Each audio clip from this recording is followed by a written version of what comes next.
a toda gente morena para bem, feliz dia. Na primeiro lugar, o lema de Nações Unidas está de focus eigenlijk wanneer we tour agora que tour local que draai rond die cambio na die clima e cambio na climatologico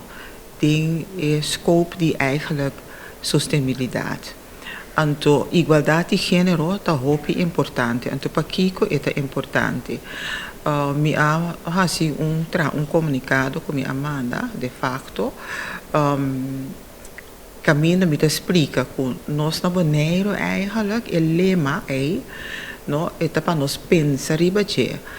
nós está hopi bendicionar com aqui nós não tem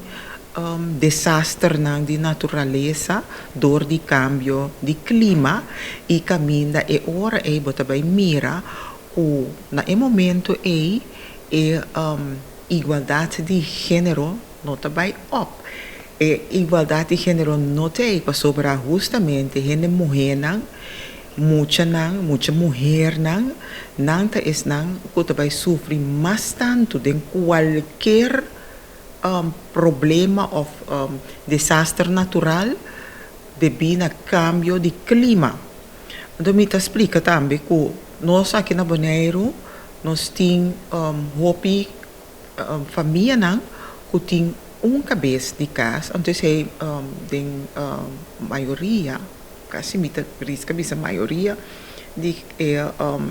caso não tá gente mulher tá parar na cabeça de caso que tá carga responsabilidade de turcos nós tem dan que Deus te ainda acesso na tur serviço na nós tem acesso na água que tá vital no pero por imaginar que se tem desastre caminha é pessoa que tá na cabeça que é mais vulnerável no momento aí por imaginar a situação assim não então eu pensei me querer me seguro que o mestre inclui mais gente mulher muito mais tanto no de organização que está tendo mais bezig com bem com solução para problema não tudo que tem de ver com o que está o clima ecologia tudo é problema não é bem com gente mulher